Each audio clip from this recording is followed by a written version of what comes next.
Graça e paz a todos, sejam muito bem-vindos ao canal Ilustrando a Bíblia. Eu me chamo Andréia e hoje nós vamos começar com um audiobook de livros. E o primeiro livro será O Agir Invisível de Deus, de Luciano Subirá. Prefácio. Por mais atentos que estejamos ao agir de Deus, Ele, em sua soberania ilimitada, sempre nos surpreenderá em coisas que ainda não percebemos. O agir invisível de Deus só será frutífero na nossa vida à medida que aprendemos a depender da ação do Espírito Santo. A palavra de Deus diz que Jesus é o agir encarnado de Deus na terra, um mistério a ser revelado, que primeiramente precisamos conhecer. Está em Colossenses 2:2 e depois proclamar, Colossenses 4:3. E por fim manifestar o mistério que esteve oculto durante épocas e gerações, mas que agora foi manifestado a seus santos. Colossenses 1:26 na Nova Versão Internacional. Em Cristo Jesus podemos fazer parte do agir invisível de Deus e manifestá-lo na terra. Para mim, o pastor Luciano é um homem de Deus, que busca desvendar os segredos de Deus. Fui muito abençoado com a leitura deste livro. Recomendo a todos sua leitura, que redundará em edificação espiritual. Pastor Francisco Eduardo Gonçalves, Curitiba, primavera de 1999. Introdução. Pois o Deus Todo-Poderoso, por ser soberanamente bom, nunca deixará qualquer mal existir nas suas obras, se não fosse bastante poderoso e bom para fazer resultar o bem do próprio mal. Agostinho de Hipona. Tenho aprendido muito nos últimos anos acerca da estranha maneira de Deus agir e sinto-me desafiado a compartilhar isso com o maior número de pessoas possível. Alguns questionarão o que digo simplesmente porque são intransigentes, outros porque ainda não conheceram a dor de circunstâncias aparentemente sem explicação e com cara do abono de Deus e cara do abandono de Deus. No entanto, sei que muitos leitores receberão essas verdades como um bálsamo divino. Eu também oro para que elas sejam um instrumento de restauração e edificação, pois desejo muito que as vítimas da injustiça de alguns cristãos que criam explicações simplistas e falam do que não entendem e não vivem, possam ter alento. O que compartilho neste livro não é necessariamente a resposta para cada circunstância adversa. Há momentos em que algo muito ruim acontece como consequência de nossos próprios erros, mas a perspectiva do agir invisível de Deus, além de poder ser a resposta para muitas dessas circunstâncias, é também uma tentativa de mostrar que o nosso atual universo de raciocínios e explicações dos fatos da vida cristã está longe de ser completo. Pelo contrário, é limitado, pobre, cego e deve nos lembrar de que precisamos buscar em Deus uma dimensão mais profunda de revelação da sua palavra. Vivemos em dias em que a fé evangélica tem crescido e se espalhado grandemente. Graças a Deus por isso, mas temos que reconhecer que esse crescimento numérico tem acontecido com uma velocidade e intensidade muito maior do que a capacidade da igreja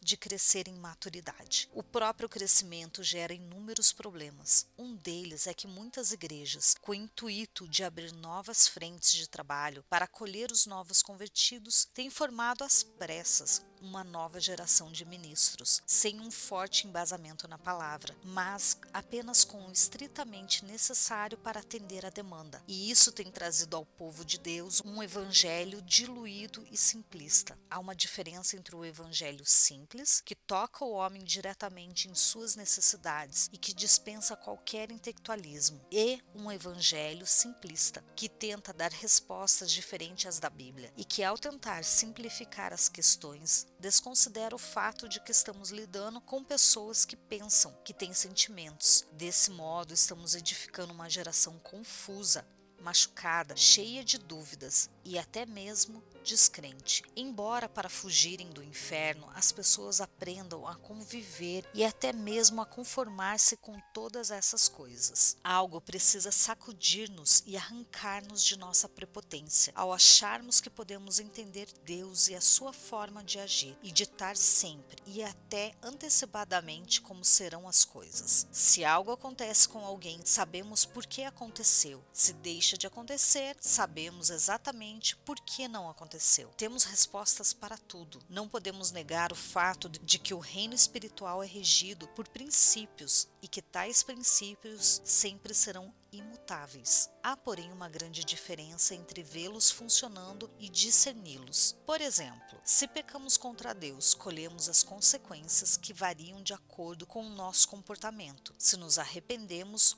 ou não. Davi pecou, adulterou e matando um amigo. Ele foi perdoado por Deus, o que remove a mancha da culpa, mas colheu as consequências, as quais lhe foram anunciadas pelo profeta Natã. Em outra situação relatada, na carta à igreja de Tiatira, vemos Jesus repreender o pecado simbolizado por uma mulher chamada Jezabel. Ele disse que se aqueles pecadores não se arrependessem, seriam julgados e ficariam prostrados numa cama, num leito de enfermidade. Está em Apocalipse 2, 18 ao 23. O pecado sempre tem consequências. Se nos arrependemos, somos perdoados, mas ainda assim colhemos as consequências. No caso de não nos arrependermos, seremos julgados. São situações diferentes, mas sempre haverá consequências. Quando alguém peca, podemos saber que haverá consequências e até mesmo prevenir a pessoa com relação a isso. Mas o que não podemos aceitar é a análise inversa, ou seja, tentar dizer se alguém está ou não em pecado pelas circunstâncias em que está vivendo. Esse é um campo em que não podemos entrar e não cabe a nós julgar. A Igreja do Senhor tem falhado muito nessa matéria nesses dias. Há respostas simplistas para tudo. Se alguém não recebeu a resposta à oração, é falta de fé. Se algo negativo aconteceu, foi o diabo. Isso porque houve brecha espiritual. Se as coisas não estão bem, é porque a pessoa está em pecado, e assim por diante. Muitas vezes a causa daquilo que está acontecendo pode até ser uma dessas coisas, mas não significa que seja só isso sempre. Não podemos nos considerar doutores em psicologia divina. Alguns cristãos são assim. Aparentemente conseguem até mesmo se antecipar ao que Deus fará. Nesse caso, ele fará assim, ou no outro, fará assado. Os caminhos de Deus, no entanto, são mais altos do que os nossos, e os seus pensamentos também. Paulo declarou aos Coríntios: se alguém pensa que conhece alguma coisa, não a conhece ainda como convém conhecer. 1 Coríntios 8:2. Tradução brasileira. Ninguém pode agir como um sabe-tudo em relação às coisas de Deus, principalmente em relação a seu modo de agir personalizado na vida de seus filhos. Assim, confiemos na sabedoria de Deus, uma vez mais, e aceitemos o fato de que nem sempre teremos todas as respostas, mas sempre poderemos caminhar na certeza de que Ele tem o melhor para nós, quer compreendamos, quer não. Capítulo 1. Confiando mesmo sem ver. A nossa reflexão bíblica começa com um texto escrito pelo homem que foi considerado mais sábio em toda a história da humanidade, Salomão. Não creio que foi coincidência o fato de que Deus o escolheu para escrever acerca disso. Na verdade, não acredito em coincidências. Aprendi com outros irmãos em Cristo uma definição de coincidência, que é muito interessante. Coincidência é a obra divina em que Deus não reivindica sua autoria. O fato é que o rei Salomão era a pessoa mais indicada para nos dar a pista de que o agir de Deus nem sempre é visto ou compreendido pelo homem, não importando quão sábio ele seja. Foi ele quem declarou: assim como tu não sabes qual o caminho do vento, nem como se formam os ossos no ventre da mulher grávida, assim também não sabemos as obras de Deus, que faz todas as coisas. Eclesiastes 11:5, Almeida revisada e corrigida. 3 coisas são mencionadas como coisas que não sabemos: o caminho do vento, a formação dos ossos de uma criança ainda no ventre materno e o agir de Deus. Na verdade, por meio da expressão não sabes, entendemos que o escritor falava de coisas que não vemos. Podemos saber o caminho do vento por meio do balançar das folhas de uma árvore ou pelas evidências de que está soprando, mas nunca por ser algo visível aos nossos olhos. O caminho do vento em si é algo oculto à nossa visão, é algo que ocorre fora do alcance dos nossos olhos. Semelhantemente, a formação óssea de um bebê ocorre ocultamente aos nossos olhos. Não podemos ver como ela ocorre. Creio que a expressão não sabes que o sábio rei usou estava apontando para o que não vemos. Caso contrário, nem contemporânea seria essa afirmação, pois hoje a ciência traz uma explicação perfeita sobre a formação óssea do feto. Podemos saber, mas continuamos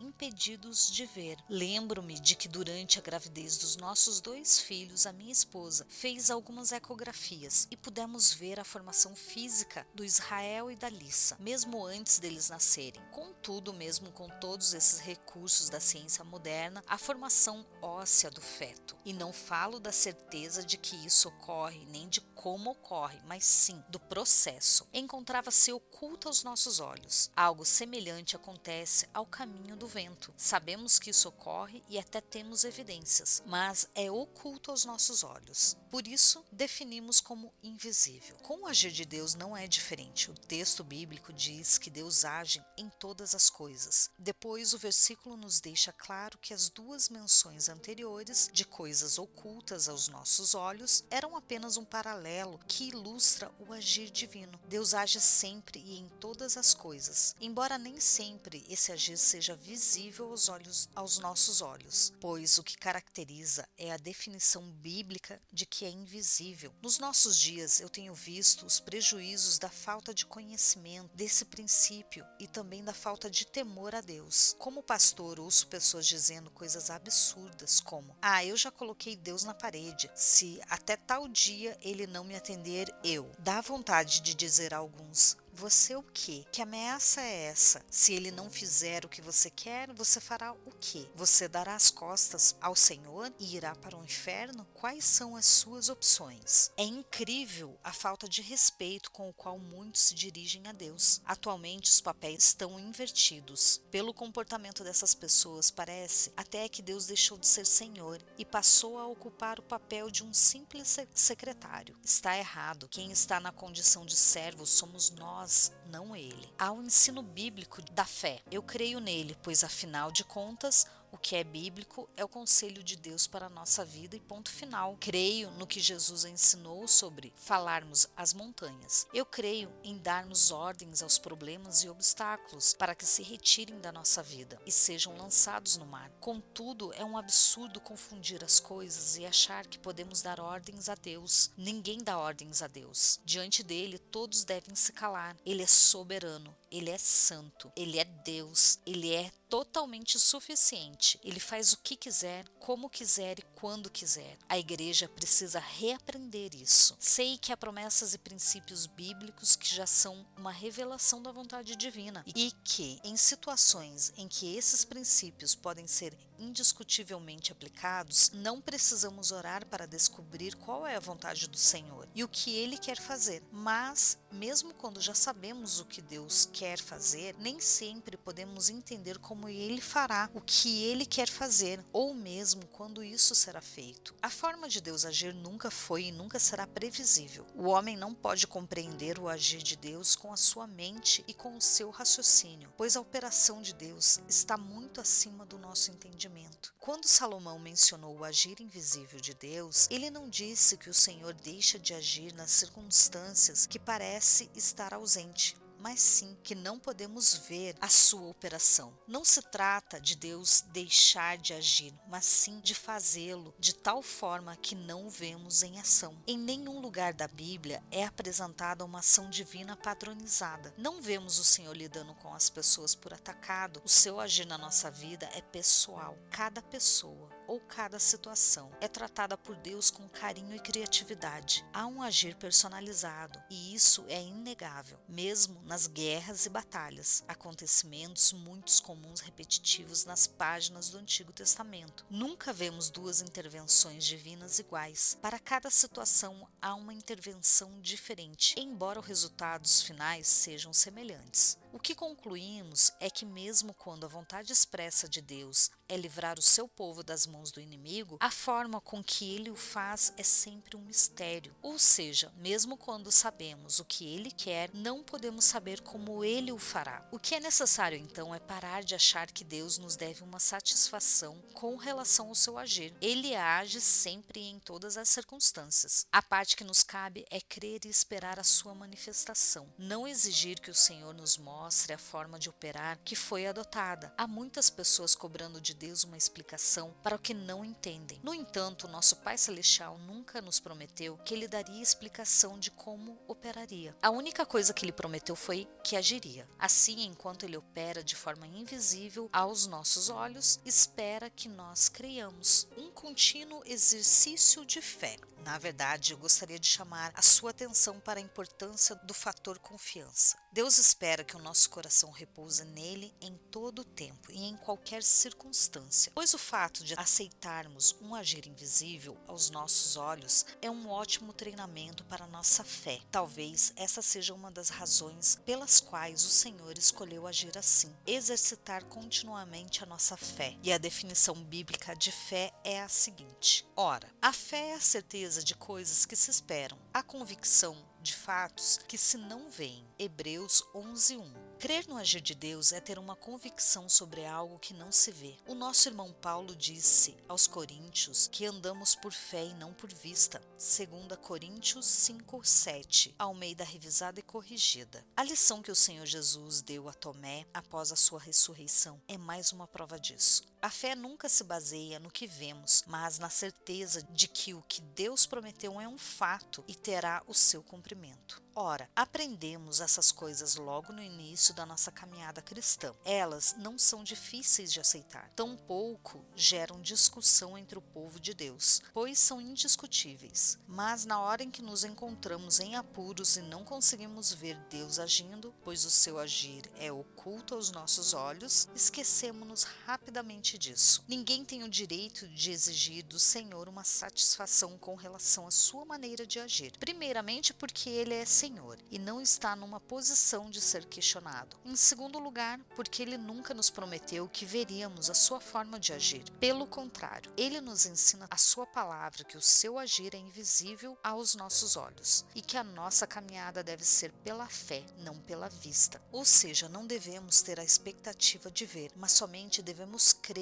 na fidelidade daquele que prometeu agir em todas as coisas. Resumindo, Deus não tem nenhum compromisso conosco no sentido de nos explicar como Ele está agindo, embora tenhamos a responsabilidade de permanecer na fé, mesmo quando não houve uma evidência visível de que está atuando. Desde o início do relacionamento de Deus com os homens, vemos essa nossa dificuldade humana de crer no invisível, como também a insistência divina de que isso deve ser assim. Quando Deus se manifestou de uma forma tão intensa a todo o povo de Israel que havia saído do Egito, Ele se absteve de aparecer em uma determinada forma, para que não tentassem imitá-la mais tarde na forma de um ídolo. Então o Senhor vos falou do meio do fogo. A voz das palavras ouvistes, porém além da voz não viste aparência nenhuma. Guardai, pois, cuidadosamente a vossa alma, pois aparência nenhuma viste no dia em que o Senhor, vosso Deus, vos falou em Horebe, no meio do fogo, para que não vos corrompais e vos façais alguma imagem esculpida na forma de ídolo, semelhança de homem ou de mulher, semelhança de algum animal que há na terra, semelhança de algum volátil que voa pelos céus, semelhança de algum animal que rasteja sobre a terra, semelhança de algum peixe que há nas águas debaixo da terra. Deuteronômio 4,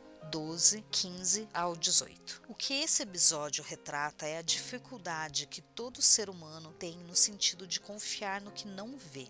Contudo, o Senhor escolheu a dimensão de relacionamento que se baseia na fé e na confiança. E cada vez que Ele age sem que os nossos olhos vejam ou a nossa mente compreenda, Ele está nos proporcionando um exercício de fé. Na verdade, como Ele sempre age assim, Ele nos proporciona um contínuo exercício de fé. O homem tem dificuldades para aceitar isso. Ele vive tentando criar atalhos e acaba se dando mal, pois quando ele entra num caminho que Deus não abriu, acaba se afastando dele cada vez mais. A idolatria em todo o mundo é uma prova disso. Cada povo e cada cultura, em todos os períodos da história, sabe o que significa fabricar ídolos. É uma tentativa de tornar a fé algo visível e palpável. As pessoas acham mais fácil crer no que vem, ainda que vejam um pedaço de madeira ou de gesso, do que no que é invisível. Mas Deus tem se revelado assim, e quem deseja relacionar-se com Ele tem de se submeter a isso. Assim, cada vez que nós, cristãos, murmuramos por não termos evidências do agir de Deus, estamos, na verdade, incorrendo no mesmo erro dos idólatras. A nossa murmuração parece algo mais ameno, mas a premissa é a mesma. Se não tomarmos cuidado, entristeceremos o Senhor e nos afastaremos dele. O fato de não sabermos como Deus agirá não deve ser em momento algum uma incerteza se de fato agirá ou não. Pelo contrário, isso deve gerar em nós a expectativa de como Ele nos surpreenderá com os caminhos que escolheu para intervir em cada nova circunstância da nossa vida. Devemos depender inteiramente do Senhor e aprender a exercitar continuamente a nossa fé. Em seu ministério terreno, Jesus repreendeu algumas pessoas por sua pequena fé, e houve alguns que ele elogiou por sua grande fé. Contudo, houve um homem cuja fé foi realmente elogiada por Cristo, a ponto dele chegar a dizer que não encontrou fé semelhante a desse homem em todo Israel. Ele era um centurião romano. Em Mateus 8, do 5 ao 13, podemos ler sobre o seu pedido para que Jesus curasse um de seus servos. E no momento em que Cristo se dispôs a ir à sua casa, esse homem reconheceu que nem era preciso, bastaria com que Jesus dissesse apenas uma palavra e seria o suficiente para que o milagre acontecesse. Pois, quando alguém está investido de autoridade, suas ordens têm que ser obedecidas. Esse centurião não quis nenhuma evidência visível. A sua fé estava apoiada na palavra de Cristo, e isso bastava. Jesus disse que esse foi o mais alto nível de fé que ele encontrou. É nesse nível que devemos nos sentir desafiados a nos mover com relação às coisas do Senhor. Não podemos e não devemos agir tentando nos apoiar no que é visível, mas devemos crer e depender inteiramente do que Deus disse em sua palavra. E à medida que procedemos assim, exercitamos a nossa fé. De fato, confiar em Deus sem depender de um testemunho visível é um exercício de fé. E repito, como o Senhor sempre age assim, então o que temos é um contínuo exercício de fé. Pensamentos mais altos. Os nossos olhos não alcançam a esfera da operação de Deus porque esta pertence a um plano superior.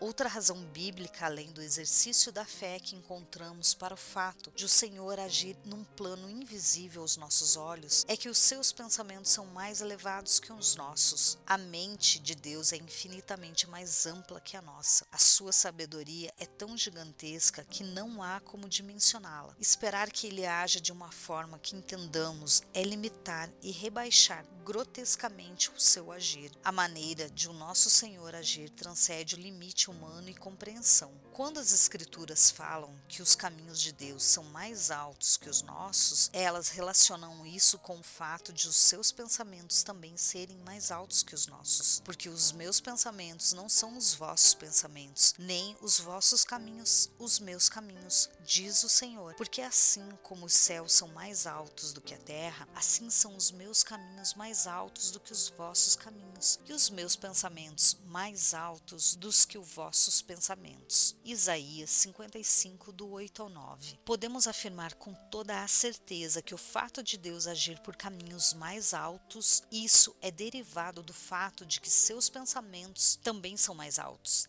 Deve-se à sua infinita capacidade de gerenciar todas as coisas. Quando pensamos na resposta para o nosso problema, a nossa mente limitada e egoísta só pensa nesse problema. Quando Deus pensa na resposta para o nosso problema, Ele vai além, muito além. Ele consegue propor respostas que não se limitam somente a esse momento e consequência, mas que também tocam a causa do problema e têm o poder de continuarem agindo em nós, quando o que considerávamos problema já não estiver presente. Também poderemos sugerir que, além de nos tocar isoladamente, ele ainda poderá estar propondo soluções que não envolvam somente a nós mesmos, mas também outras pessoas. Deus poderá ainda estar tocando não somente uma área problemática, como também toda uma rede de outros problemas interligados ao que nos incomoda mais. Ou ele poderá tocar valores e escolhas erradas que permitirão a entrada e a instalação de tal problema. E mais,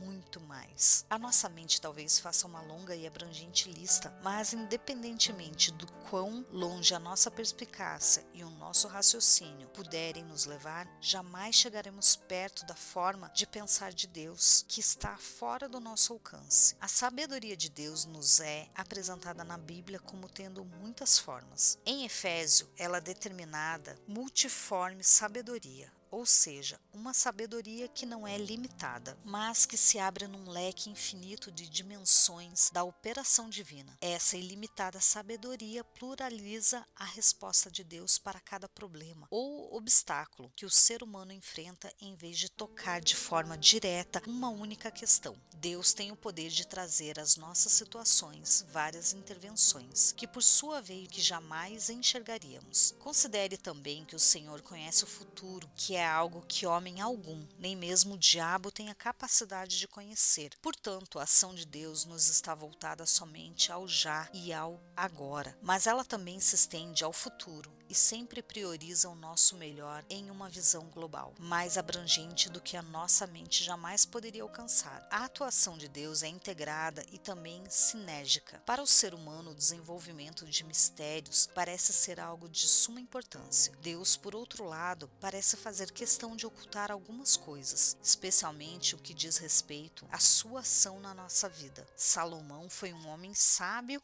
e inquiridor, mas enxergou em Deus essa característica e a mencionou, não apenas em Eclesiastes, mas também em Provérbios. A glória de Deus é encobrir as coisas, mas a glória dos reis é esquadrinhá-las. Provérbios 25, 2. Esquadrinhar não é algo somente dos reis, mas também de todo ser humano. No entanto, no caso dos reis da antiguidade, quanto mais conhecedores dos mistérios eles fossem, mais respeito ganhavam do povo. Contudo, esquadrinhar é algo que está ligado ao homem de forma geral. Todos queremos entender bem e saber explicar as coisas. Assim, essa forma de o Senhor operar parece ser inaceitável à nossa própria natureza. Isso gera lutas, mas precisamos aprender a superá-las e descansar em Deus. Parece que quanto mais tentamos entender o agir de Deus, menos conseguimos enxergá-lo. Encontramos nas Sagradas Escrituras um acontecimento que exemplifica muito bem isso. É o episódio do aparecimento do Senhor Jesus Cristo aos 2 discípulos que caminhavam em direção a Emaús. Esse texto nos mostra que temos a tendência de traçar os nossos próprios planos para o agir de Deus. É como se, inconsequentemente, estivéssemos dizendo ao Senhor como ele deveria de agir. Fixamos-nos tanto em esperar que Deus haja de determinada maneira que, quando ele age diferentemente do que esperávamos, não conseguimos vê-lo. Precisamos aprender a esperar pelo agir de Deus, sem nos prendermos ao modo específico de como ele agirá. Esperávamos que fosse.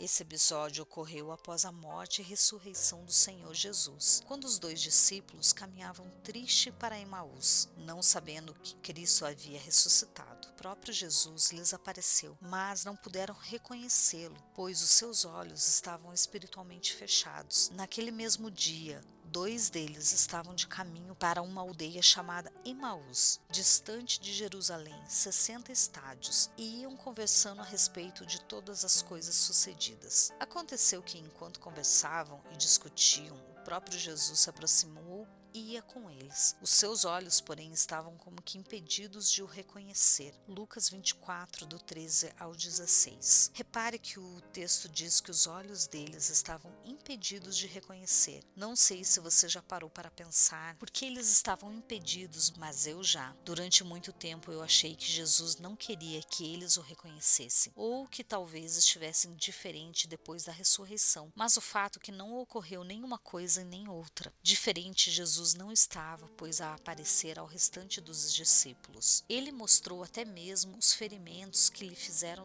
ao lado, como também os ferimentos dos cravos nas mãos e nos pés. Assim o seu corpo ressuscitado era o mesmo em aparência. A continuação do texto nos mostra a razão pela qual eles não conseguiam reconhecer que era Jesus. Então perguntou Jesus: que é isso que vos preocupa e de que ides tratando à medida que caminhais? E eles pararam entristecidos.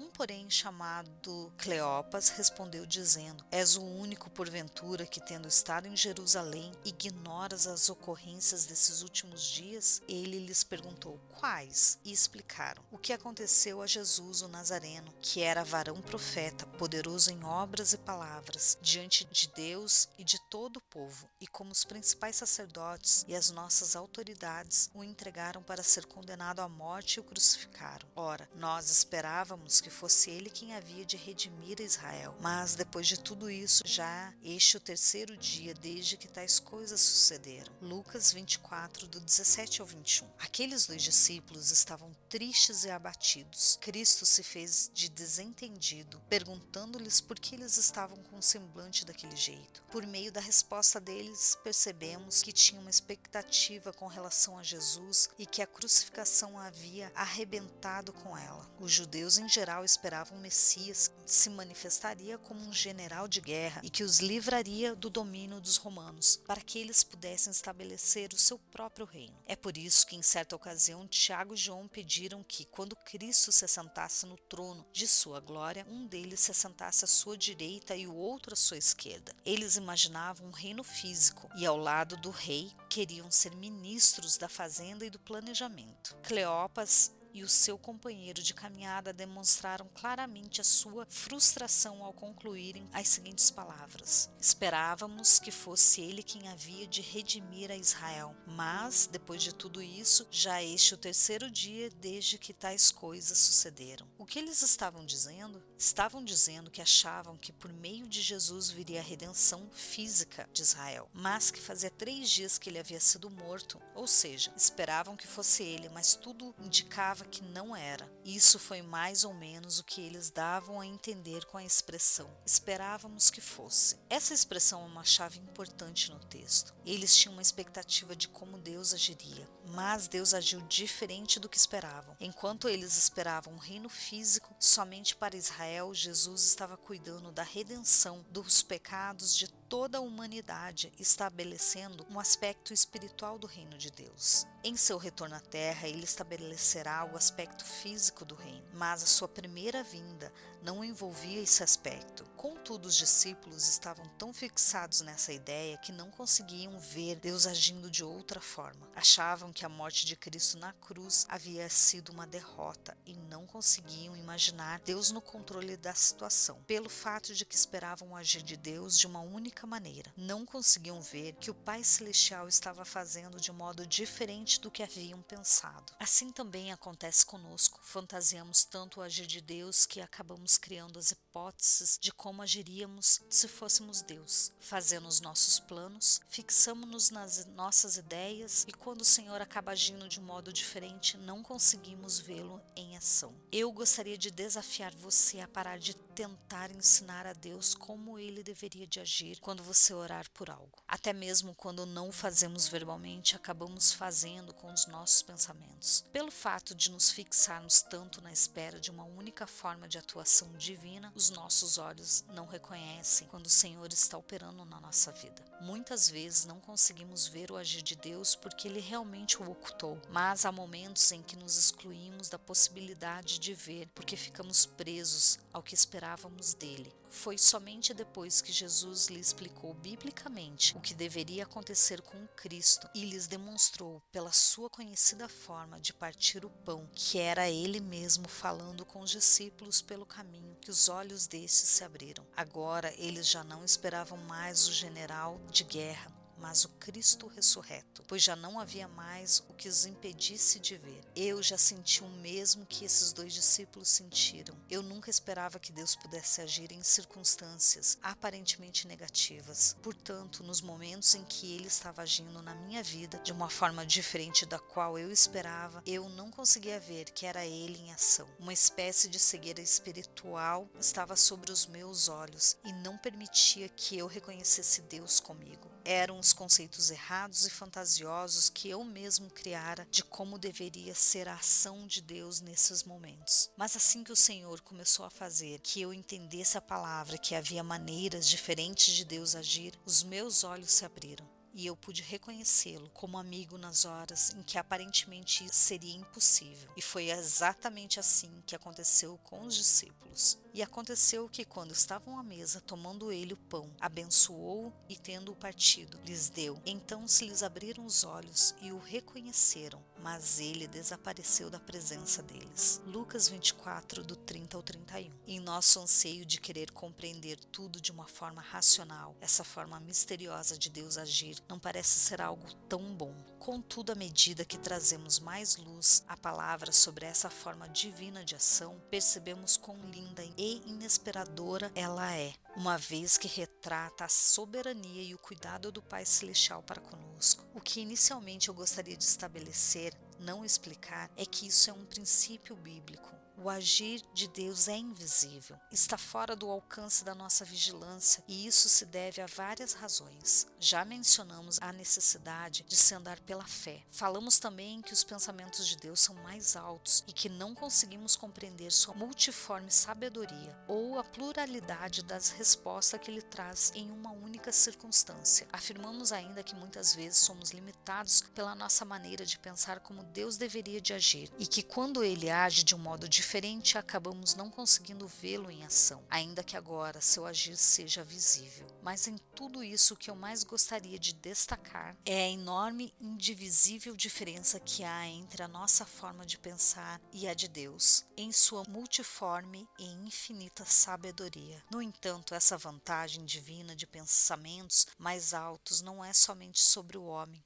mas também sobre Satanás e seus demônios. E aqui terminamos o capítulo de número 1.